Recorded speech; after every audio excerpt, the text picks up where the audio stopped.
Yes. Mr. Hello, Jin. Professor. Yes. Hello. How are Hello. you? Yeah, fine. Fine. Okay, so you have Yes. you're in the starting line. So Yes.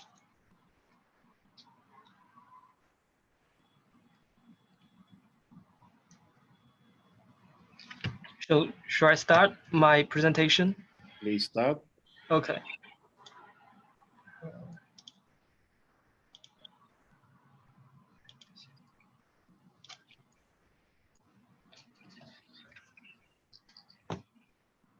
So hello everyone.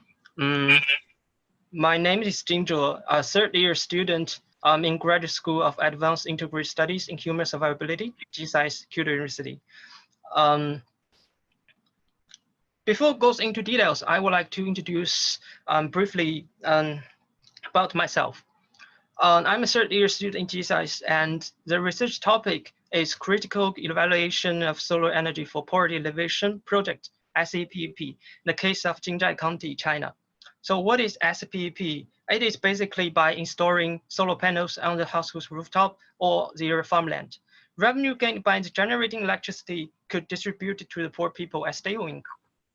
And actually, there are three main options. The first one is individual level SPP, that government and then photovoltaic companies help the poor to install a solar panel, whether on their rooftop or in their farmland. The second option is to construct solar power stations near these counties or villages as village level SPP. And the third is to install centralized SAPP. And this research relates very much to the SDG goal 1, no poverty, and 7, affordable and clean energy, because the SCPP aims to utilize the renewable energy to solve the poverty issue in China. And on the left side, it's the kind of process of my research in GSAIS. In the first year, I have done the literature review and selected a research topic. In the third year, in the second year, I went to Jin Zhe County as a field study to collect the data. In this year, I plan to go to Jin Zhe County and for a second time, but unfortunately, because of the COVID-19, I cannot go, and I have to find some alternative methodology. Next year, I plan to conduct an overseas internship and also the project-based research with the requirement of GSAIS. Then in the fifth year, I have to complete my doctoral thesis. So basically, that's a brief introduction. Then,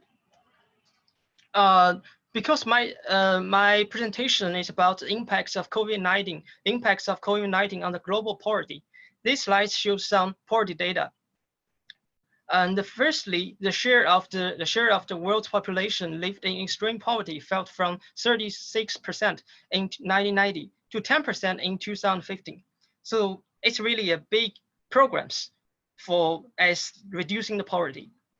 And however, over 1.9 billion people, or 26.2% of the world's population, were living on less than $3.2 per day in 2015.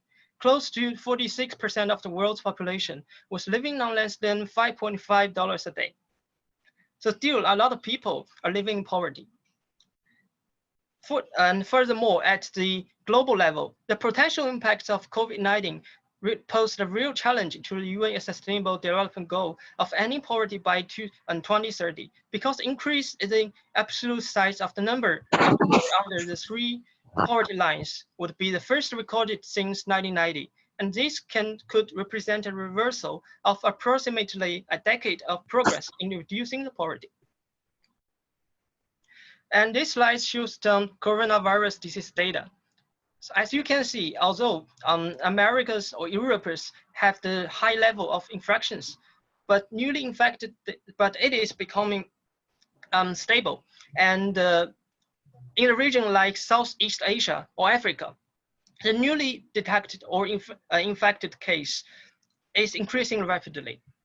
Actually, 3/4 of new cases detected each day are now in developing countries. And I bet you have all heard a lot of news about coronavirus disease. And I just picked up some titles of the news. The first one is about India's largest slum. Second is Brazil's news. The third is in Nigeria. The fourth is about Chinese anti-poverty campaign. And these two photos took in Kenya and India. So coronavirus, the COVID-19 is really spreading rapidly and poses a threat to the poor people lived in developing countries. And here the question comes like, why the poor people or countries are more likely to suffer from COVID-19? According to the report, a UNDP report, there are three main reasons. The first one is limited savings. So the poor people cannot afford to stay at home. They have to go out to find food and work. The second is that they do not have a good international environment. Even if they stay at home, they cannot get benefits of online education, like most of the people in advanced countries. The third is that they have limited cross access to health service. The healthcare system of developing countries are poorly funded and in a much worse condition.